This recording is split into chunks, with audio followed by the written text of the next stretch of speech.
Bonjour tout le monde, bienvenue encore une fois notre petite étude, notre petit enseignement sur la parole de Dieu. Si vous vous souvenez bien, hein, la semaine passée, on a parlé des alliances et on va continuer aujourd'hui avec les alliances, mais l'alliance du Nouveau Testament. Et le Nouveau Testament, l'alliance, c'est Jésus-Christ. Donc, on va regarder ça ensemble. 1 Pierre 3, verset 15.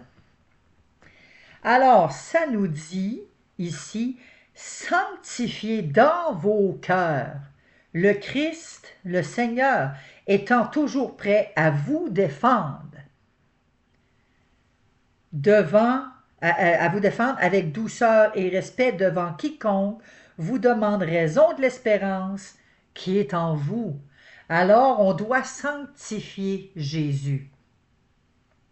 Sanctifier, ça veut dire de ne pas pécher, mais le mettre saint, on doit le mettre à part dans notre cœur. Il doit régner dans notre cœur, le sanctifier. Il doit être assis sur le trône de notre cœur. Et on doit toujours être prêt à nous défendre avec douceur et respect devant quiconque. Peu importe si la personne devant nous est agressive ou est menaçante, ou peu importe, on doit défendre avec douceur et respect. Vous savez, moi, à un moment donné, j'ai regardé une vidéo, j'ai arrêté la vidéo parce que j'étais choqué. J'ai dit, ben voyons donc, il ne comprend pas qu'est-ce qu'il est en train de faire, là. Ça se peut pas. Une personne qui était allée, excusez, une personne qui était allée convaincue, comme Saül, convaincue qui faisait la volonté de Dieu, puis qui faisait ce que la parole de Dieu lui demandait. Il est allé se placer devant une église catholique et il a attendu que les catholiques sortent de l'église pour aller les agresser. Parce que j'appelle ça une agression, moi, là. Et c'était tellement irritant que j'ai dit non, ça, c'est pas de Dieu. C'est pas ce que Dieu demande de faire. Tellement convaincu, cette personne-là, qui était correcte, hein, et qui faisait la volonté de Dieu. Et voilà, on le fait. Mais il faut le faire vraiment selon la volonté de Dieu. Mais ici, c'était pas avec douceur, puis c'était pas avec un respect. C'était vraiment agressant. Donc, j'ai arrêté la vidéo. J'ai dit non, Seigneur, moi, j'écoute pas ça. J'ai pas à écouter ça. Et c'est ça, on doit être doux de caractère. On doit connaître le caractère de Dieu. Le caractère de Dieu, souvenez-vous, la première vidéo que j'ai fait, je parlais d'avoir un cœur selon le cœur de Dieu. Qu'est-ce qu'un homme qui a un cœur selon Dieu? On a vu que David avait un cœur selon le cœur de Dieu. Cœur de Dieu, c'est de connaître la volonté de Dieu, de connaître son caractère.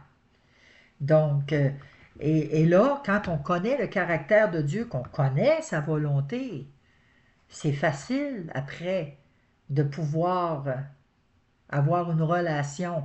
Et c'est de chercher justement à plaire au Seigneur et à faire la volonté de Dieu. On va regarder ensemble Ésaïe 14. Ésaïe 14, euh, verset 24. L'Éternel des armées, il l'a juré en disant, Dieu dit là, c'est Dieu qui dit, je le jure. Oui, ce que j'ai décidé, ça arrivera. Ce que j'ai décidé arrivera, ce que j'ai résolu s'accomplira.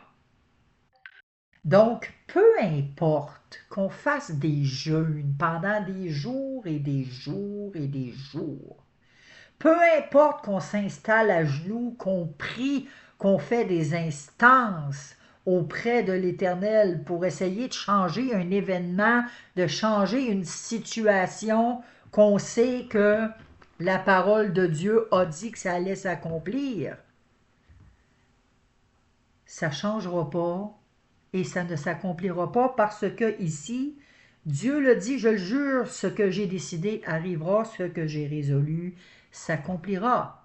Oui, on l'a vu dans l'Ancien Testament, que à force de prière, il y a des choses qui ont changé. Oui, ça a changé le cours de l'histoire. Mais le cours de l'histoire ne changera pas parce que là, c'est écrit ici dans le Nouveau Testament et dans l'Apocalypse. Les prophéties qui restent à venir, soyez sûrs et certains à 100% qu'elles vont s'accomplir telles qu'elles ont été prophétisées.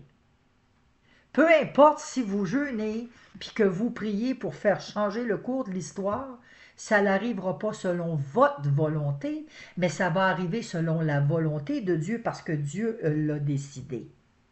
Dieu a décidé et Dieu a résolu. J'en connais des gens qui vont prier, qui vont jeûner, qui vont faire des instances, qui vont prier et qui vont vouloir que Dieu accomplisse leur volonté, leur désir. Seigneur, moi je veux qu'un tel soit là. Seigneur, je veux qu'un tel fasse ça. Mais non, c'est la volonté de Dieu qui s'accomplit. Et si on regarde Nombre 23, le verset 19 nous dit « Dieu n'est point un homme pour mentir ». Donc, il ne ment pas, là. Il le dit. Ce que j'ai décidé, ça va s'accomplir. Ça va arriver. Il n'est pas un fils d'un homme pour se repentir. Ce qu'il a dit ne le fera-t-il pas? Ce qu'il a déclaré ne l'exécutera-t-il pas? Il dit, la chose arrive. Ce qu'il déclare, ça s'exécute. Dieu ne ment pas. Et quand on regarde l'Ancien Testament, tout l'Ancien Testament nous parle de la venue de Jésus-Christ. Tout a été prophétisé dans le moindre petit détail. Il n'y a rien qui a été oublié, il n'y a rien qui a été mis de côté, il n'y a rien qui a été changé. Le cours des choses, les prophéties se sont accomplies exactement comme Dieu l'a décidé. Alors, les bases de l'Évangile, c'est important qu'on le comprenne, qu'on saisisse les bases de l'Évangile, qui est Jésus-Christ. On entend mes canards. Matthieu. On va aller voir Matthieu 1, de 18 à 20. Voici de quelle manière arriva la naissance de Jésus, Marie sa mère, ayant été fiancée à Joseph. Joseph, son époux, qui est un homme de bien, qui ne voulait pas diffamer Marie. Elle ne restait pas avec, ils ne restaient pas ensemble, là.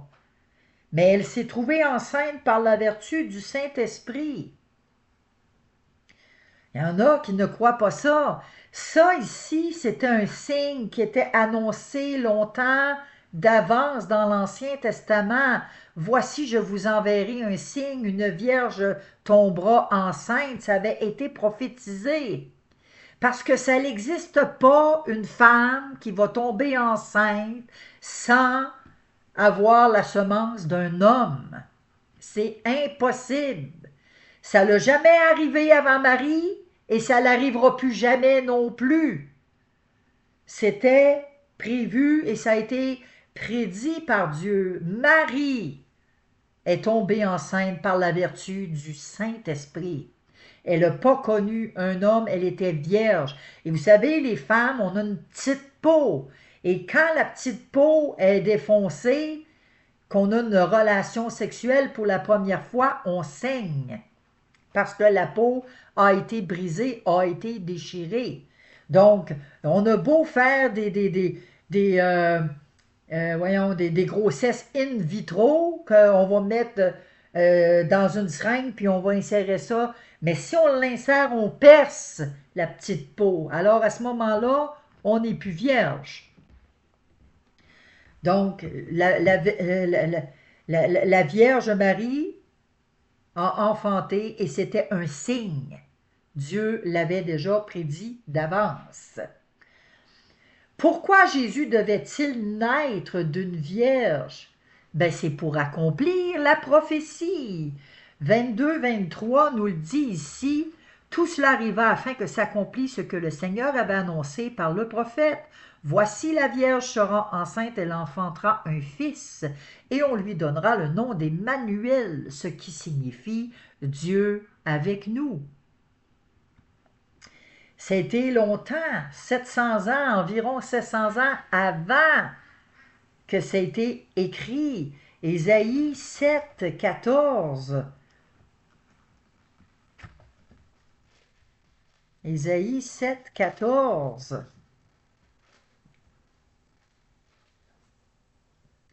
C'est pourquoi le Seigneur lui-même vous donnera un signe. Voici, la jeune fille deviendra enceinte, elle enfantera un fils, et elle lui donnera le nom d'Emmanuel. Un signe. Et pourquoi que Jésus devait naître à Bethléem? Pourquoi que c'est là? Et pourtant, les gens disent, ah, Jésus de Nazareth. Jésus, il n'est pas né à Nazareth. Jésus est né à Bethléem. Pourquoi? On va aller le voir. Pourquoi? Luc 2. Luc 2, de 1 à 5. En ce temps-là parut un édit de César Auguste ordonnant un recensement de toute la terre. Ce premier recensement, c'était la première fois que ça arrivait. Ce premier recensement eut lieu pendant que Quirinius était gouverneur de Syrie. Tous allaient se faire inscrire chacun dans sa ville, tous. Joseph aussi monta de la Galilée, de la ville de Nazareth, pour se rendre en Judée dans la ville de David appelée Bethléem, parce qu'il était de la maison de la famille de David. Voilà, afin de se faire inscrire avec Marie, sa fiancée, qui était enceinte. Et pendant qu'il s'y rendait, elle a eu des contractions. Et elle a accouché à Bethléem. Pendant le voyage. C'est là qu'elle a accouché. Pourquoi naître à Bethléem? On va lire plus loin, 6 et 7. Pendant qu'ils étaient là, le temps où Marie devait accoucher arriva et elle enfanta son fils premier-né. Elle l'emmaillota et le coucha dans une crèche parce qu'il n'y avait pas de place pour eux dans l'hôtellerie. Il devait naître là et ça a été prophétisé. Si on va voir Michée, vous allez voir Michée, ça a été annoncé à l'avance. Michée, bon, on regarde 5, verset 1. Et toi, Bethléem, Ephrata, petite entre les milliers de Juda, de toi sortira pour moi celui qui dominera sur Israël et dont l'origine remonte aux temps anciens, au jour de l'éternité. Donc, depuis les temps anciens, l'Ancien Testament, ça remonte loin, ça a été prophétisé que c'est là que naîtra. Ici, de toi sortira pour moi celui qui dominera sur Israël. Il parle de Jésus ici, là. Il ne parle pas de personne d'autre. Donc, c'est la promesse qu'un chef sortirait de Bethléem. Et ça a été écrit environ 700 ans avant que ça arrive. Et donc, si Dieu a planifié déjà là, ben il s'est assuré que ça allait arriver et c'est arrivé. Ce qu'il a dit, ça s'est accompli. Dieu n'a pas menti. Psaume 78, 2.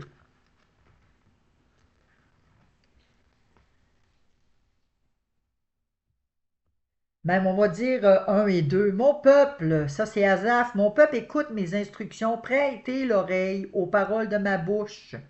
J'ouvre la bouche par des sentences, je publie la sagesse des temps anciens. Il publie, Asaph, il va ouvrir sa bouche. Attendez, je vais aller ouvrir la porte à... Bon, je suis allée, je m'excuse, je suis allée ouvrir la porte à Mademoiselle Rose, elle était dehors. Alors, donc ici, c'est ça, ça a été planifié. Puis là, Asaph, il dit, mon peuple écoute mes instructions, prête l'oreille aux paroles de ma bouche. J'ouvre la bouche par des sentences par des paraboles. Donc, je publie la sagesse des temps anciens. Donc ici, j'ouvrirai la bouche en parabole, moi, Asaph. C'est ce qu'il dit. Et on voit l'accomplissement de cette parabole-là ici dans Matthieu 13. Matthieu 13, 31 à 33. Lorsqu'il dit ici, il leur proposa une autre parabole. Qui ça? Jésus. Le royaume des cieux est semblable à un grain de sénévé qu'un homme a pris et a semé dans son champ. C'est la plus petite de toutes les semences, mais quand il a poussé, il est plus grand que les légumes et devient un arbre, de sorte que les oiseaux du ciel viennent habiter dans ses branches. Il leur dit encore une autre parabole. Le royaume des cieux y est semblable à du levain qu'une femme a pris et mis dans 3 mesures de farine, jusqu'à ce que la pâte soit toute levée. Alors, ici, on voit que c'est l'accomplissement de la prophétie du psaume 78. J'ouvre la bouche, je parle en parabole. Donc, cette prophétie-là, ça parlait de Jésus, qu'un homme à venir qui allait parler en parabole. Et c'est ce qu'il a fait. Excusez. Matthieu 34, 35, si on continue, Jésus dit à la foule toutes ces choses en parabole, et il ne lui parlait point sans parabole, afin que s'accomplisse ce qui avait été annoncé par le prophète. J'ouvrirai ma bouche en parabole, je publierai des choses cachées depuis la création du monde. Psaume 78. On vient de le lire. Donc, Asaph a donné une prophétie cachée de quelqu'un qui viendrait dans le futur. On regarde Lévitique ensemble. Lévitique, on a dit Lévitique 1. D'accord. Le verset 1 à 3. Lévitique 1, 1 à 3. L'Éternel appela Moïse de la tente d'assignation, il lui parla et dit, « Parle aux enfants d'Israël et dis-leur, lorsque quelqu'un d'entre vous fera une offrande à l'Éternel, il offrira du bétail, du gros ou du menu bétail. Si son offrande est une holocauste de gros bétail, il offrira un mâle sans défaut. Il l'offrira à l'entrée de la tente d'assignation, devant l'Éternel, pour obtenir sa faveur. » Alors ici, il y avait des sacrifices d'animaux. Et ces sacrifices d'animaux-là, c'est l'ombre des choses à venir qui annonçait le sacrifice de Dieu, que Dieu avait fixé un temps, parce que son temps, c'est pas notre temps. Donc Dieu avait fixé un temps dans l'histoire qu'il enverrait son Fils comme étant l'agneau parfait de Dieu qui ôte le péché du monde. Selon la loi, souvent un agneau, c'était pour purifier les péchés. Et pendant 1500 ans avant Jésus-Christ, perpétuellement, année après année, ils devaient reproduire la même chose, sacrifier un animal pour expier leurs péchés, répandre le sang. Et rappelez-vous, la semaine passée, on a parlé du sang qui était répandu, la moitié sur l'autel, la moitié dans des chaudières, qui finalement a été aspergé sur le peuple. Hébreux 10, 1. Ça, j'en parle souvent, je le dis tout le temps, que l'Ancien Testament, c'est l'ombre des choses à venir. On va aller le lire ensemble. Hébreux 10, verset 1. En effet, la loi qui possède une ombre des biens à venir. L'Ancien Testament, c'est la loi. Elle possède l'ombre des biens à venir et non l'exacte représentation des choses. Ne peut jamais, par les mêmes sacrifices qu'on offre perpétuellement chaque année, amener les assistants à la perfection. Donc, ça le dit ici, là, c'est un nombre des choses à venir, c'est une représentation des choses, c'est pas exact. La chose qui est exacte, c'est le sang de Jésus-Christ, le sacrifice de Jésus à la croix. C'est ça qui est exact. Et c'est ça qui nous donne la vie éternelle, qui nous lave de nos péchés. Mais si on se souvient bien, la semaine passée, quand je parlais, oui, le sang a été aspergé, mais il y a une possibilité qu'on demeure. Et il y avait des conditions aussi. Les conditions sont encore pareilles aujourd'hui. Il faut qu'on demeure en Jésus-Christ. Si on demeure dans la parole de Dieu, il y a des conditions, on va tout voir ça. Donc ici, quand on regarde qu'est-ce qui est écrit, la loi est une ombre. Et chaque ombre est causée par une réalité. Il y a une réalité. On marche sur le chemin, on a le soleil en arrière de nous, puis quand on marche, on voit notre ombre. Notre ombre n'est pas la réalité. C'est nous la réalité. Je ne sais pas si on peut comprendre, si vous comprenez. On peut voir une ombre sur le mur, essayer de deviner c'est quoi cette ombre-là, et lorsque, oups, à un moment donné, on montre l'image, j'aurais jamais pensé que c'était ça qu'on voyait. On voyait un ombrage, on voyait un ombre, mais jamais j'aurais pensé que c'était ça, cet objet-là. Ça l'arrive. Donc, c'est pas exact. L'ombre, là, c'est pas une exactitude de la réalité.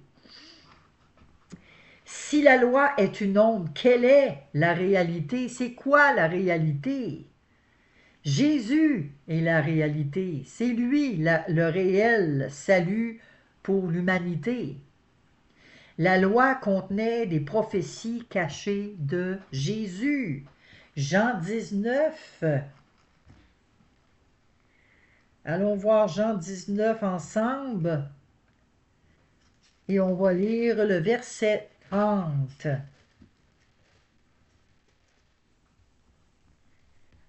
Jean 19, verset 30.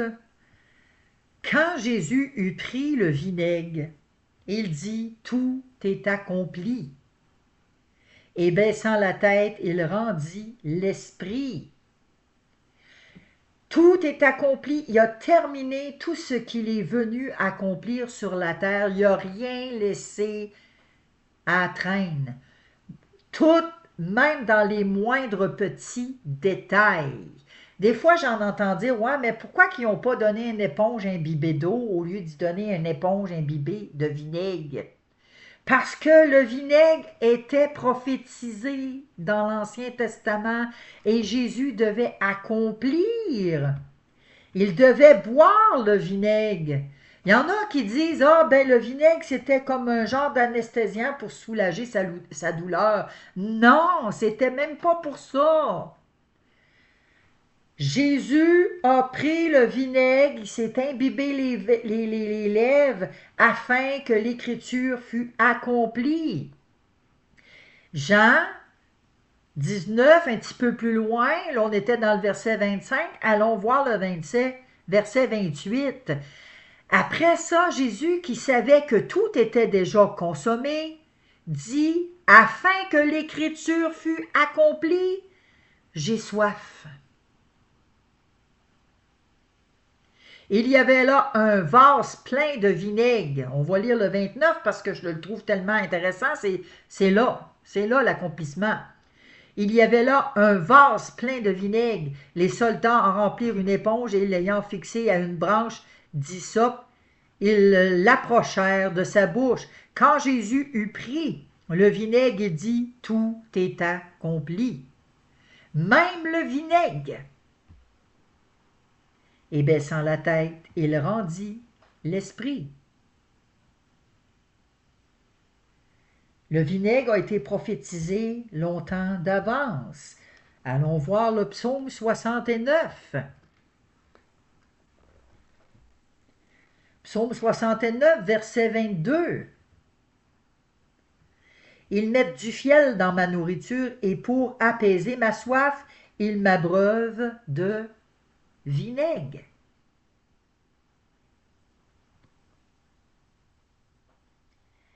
Donc, la prophétie de l'Ancien Testament, les prophéties ont toutes été accomplies dès qu'il a pris le vinaigre, parce que c'est ce qui manquait. Il avait déjà tout accompli, les prophéties, et là, sur la croix, la seule chose qui manquait, c'était le vinaigre. Luc 24, 44.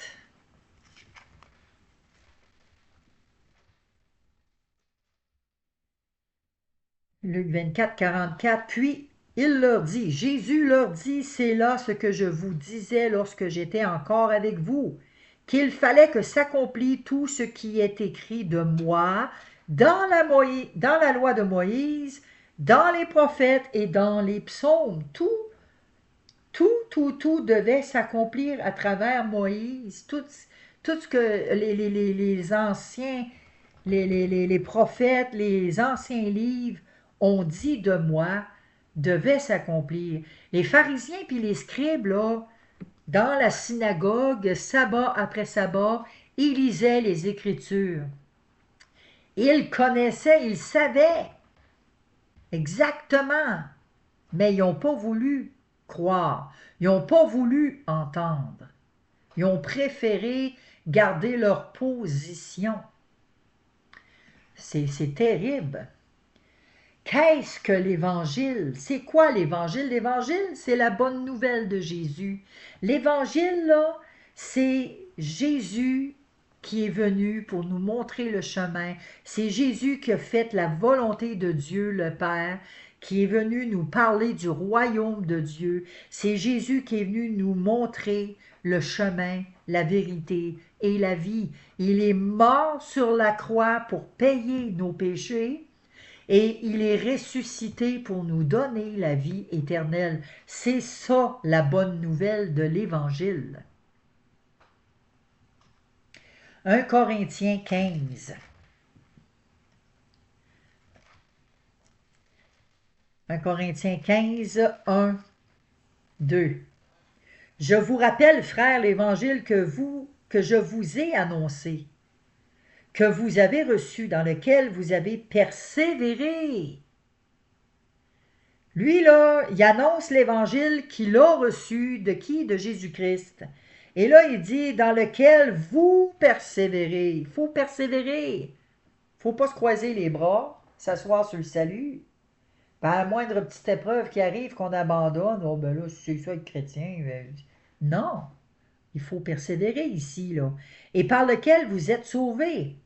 Si vous le retenez, si, il y a une condition ici, comme il y en avait dans l'Ancien Testament, encore une condition dans laquelle vous avez persévéré et par lequel vous êtes sauvés, si vous le retenez tel que je vous l'ai annoncé. Autrement, vous auriez cru en vain. Donc, si on ne retient pas, on croit Dieu, on croit la parole de Dieu en vain. C'est possible. C'est vraiment possible. Paul s'adresse aux croyants. Si vous retenez, si vous gardez fermement la parole annoncée, croire en vain, oui, c'est possible de croire en vain. Ésaïe, dans l'ancien, pas Ésaïe, Saül. Saül, il croyait en vain. Pourtant, il disait, ben, j'ai observé la parole de l'Éternel, j'ai fait ce qu'il m'a demandé, j'ai voué par interdit, mais non. Il n'a pas écouté, il n'a pas écouté. Il était convaincu qu'il faisait la volonté de Dieu. Comme bien des chrétiens aujourd'hui, on est convaincu, même moi y compris, là, je me mets dans le panier, là. Excusez. Pour ça qu'on doit s'examiner à tous les jours. Dire, ben écoute, je suis-tu correct, Seigneur? Là? Oui, s'ils ne tiennent pas fermement la parole de Dieu, on croit en vain. 1 Corinthiens 15, les versets un petit peu plus loin, 3, 4.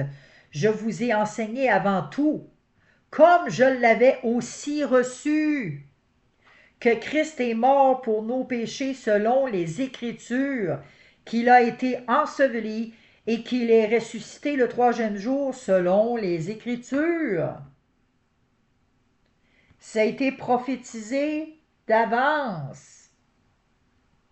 Tout a été accompli. Pourquoi Dieu a fait ça s'il savait qu'il envoyait? Pourquoi Dieu ne l'a pas envoyé avant? Pourquoi Dieu n'a pas empêché Adam et Ève? Pourquoi ci? Pourquoi ça? Dieu nous laisse libres. Hein? On a des enfants, hein? On les laisse choisir, puis on vit avec leur choix. Dieu nous laisse choisir.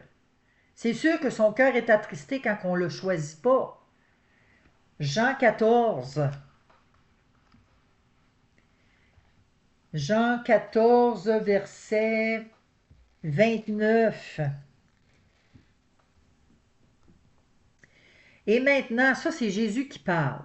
Et maintenant, je vous ai dit ces choses avant qu'elles arrivent, afin que, lorsqu'elles arriveront, vous croyez.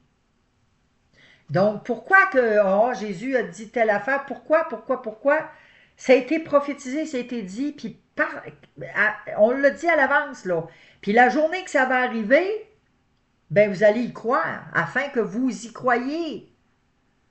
La journée de l'enlèvement, quand l'enlèvement va arriver, là, on en parle tellement que la journée que ça va arriver, ben le monde va voir, puis il y en a qui vont croire à cause de ça. Je vous l'ai dit, ces choses-là. Je vous les ai dit. Je vous les ai annoncées d'avance. Avant que cela n'arrive, je vous l'ai dit, c'est une prophétie afin que vous puissiez croire, afin qu'on ait la foi. Jésus est venu ici sur terre selon les Écritures, et le cœur de Dieu, il est inchangé. Dieu désire que tous soient sauvés, que tous parviennent à la connaissance de la gloire de Dieu. Dieu désire que tous vivent éternellement. Il n'a pas changé, son cœur est le même. Et la première venue de Jésus, est-ce que tout le monde le savait? Non, c'était voilé. Quand Jésus y est venu, là, c'est pas tout le monde qui le savait, c'est pas tout le monde qui avait la possibilité de lire les Écritures, de lire les prophéties, c'est pas tout le monde. Les scribes, les pharisiens, eux, par exemple, le savaient. Ils scrutaient les Écritures. C'est eux qui auraient dû enseigner le peuple. Mais ils ont été aveuglés par un esprit d'aveuglement, un esprit de surdité. La deuxième venue de Jésus, est-ce qu'elle va être connue par tout le monde? On ne sait pas le jour ni l'heure. Dieu seul le Père connaît quand Jésus va revenir.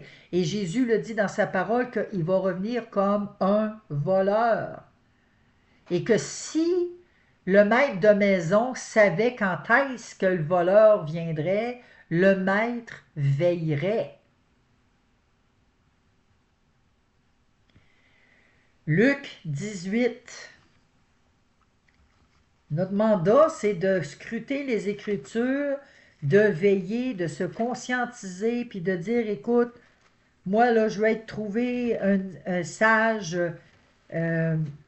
vierge sage, je veux être sage, je veux être dans les noces de l'agneau, je veux pas être au bord de la porte en train de frapper après la porte, parce que la porte, elle s'ouvrira pas, même si on crie, même si on pleure, même si on fait des incantations, qu'on jeûne, qu'on prie, qu'on fasse ce qu'on voudra l'autre bord de la porte. Quand la porte va être fermée, il va être trop tard. Luc 18, verset 8. Jésus encore qu'il dit, « Je vous le dis, il leur fera promptement justice, mais quand le Fils de l'homme viendra, trouvera-t-il la foi sur la terre? » Et quand vous avez lu la semaine passée, je vous ai donné le devoir de lire les 10 vierges. Qu'est-ce que c'est les 10 vierges? C'est que toutes les vierges, sans exception, toutes, on va s'assoupir, on va s'endormir. Je dis on parce que je m'y inclus. Je suis pas debout, je suis pas à l'abri de ça, là. On va toutes s'endormir. Et quand Jésus va venir, parce qu'il va venir comme un voleur, ben il faut s'assurer que quand il va venir, qu'on va être prêt. Qu'on ne s'assoira pas sur le salut, puis qu'on ne dira pas, oh, ben moi je suis sauvé une fois pour toutes, puis ça finit là, là. Mais on doit persévérer. Celui qui gardera, il y a des conditions. Si vous retenez que vous gardez ma parole, celui-là seul qui fait la volonté de mon Père dans les cieux, celui-là entrera dans le royaume des cieux. C'est une condition, cela, là. Donc, sauver un jour, sauver pour toujours. Je m'excuse, mais il va y avoir des pleurs, des grincements de dents. Il y en a un méchant paquet qui vont dire, Seigneur, Seigneur, j'ai prophétisé par ton nom. Seigneur, Seigneur, j'ai guéri par ton nom. Seigneur, Seigneur, j'ai fait des miracles par ton nom. Retirez-vous de moi. Je ne vous connais pas. Retirez-vous, vous qui commettez l'iniquité. Quand on s'assoit sur le salut puis qu'on continue de pécher délibérément, quand on accepte Jésus-Christ, qu'on est vraiment sauvé, le péché n'habite pas en nous. On va tout voir ça plus tard, on va en parler. On commence des séries. Donc, on va en parler, on va décortiquer. Qu'est-ce que la volonté de Dieu, qu'est-ce que Dieu veut qu'on fasse, comment faire pour se préparer justement et être prêt lorsque Jésus va revenir, qu'on soit trouvé des vierges sages devant lui.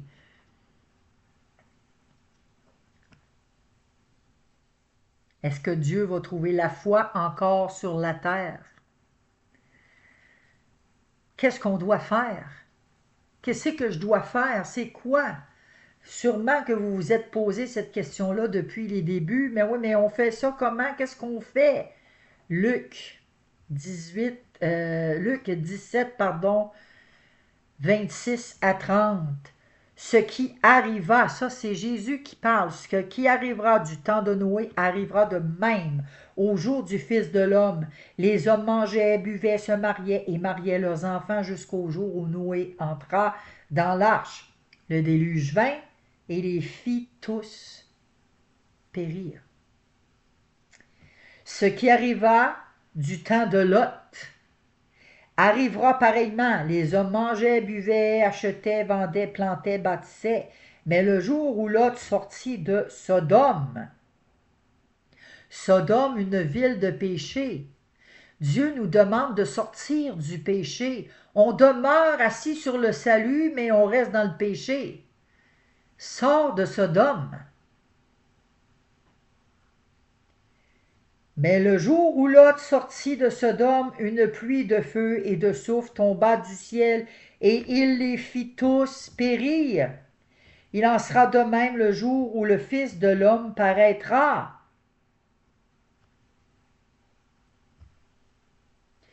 On doit sortir de Sodome, on doit sortir de Gomorrhe, on doit sortir de Babylone. Ces trois villes sont des villes de péché, ça représente le péché. Sortez du milieu d'eux, mon peuple. Que devons-nous faire? C'est de sortir du péché, de demander pardon, de se repentir devant Dieu. Dieu y est fidèle et juste et il va nous pardonner, il le dit. Puis quand on se repent, on ne retourne pas dans le péché. Zacharie, on va aller voir Zacharie 7.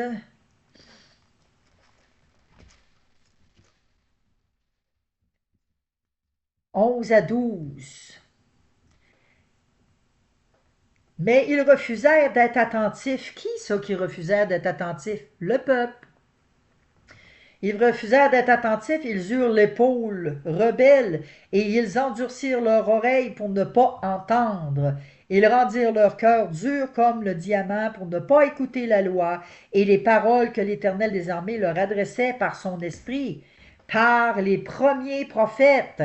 Ainsi l'Éternel des armées s'enflamma d'une grande colère, la loi et les prophètes. Le peuple n'a pas écouté, donc Dieu s'est mis en colère. Quand on regarde le verset 13, quand il appelait, Dieu, quand il appelait son peuple, ils n'ont pas écouté. Aussi, Dieu dit, n'ai-je pas écouté quand eux, ils m'ont appelé, dit l'Éternel des armées. On vit dans le péché, on prie, après ça on dit, ben, Dieu m'exauce pas, je comprends pas.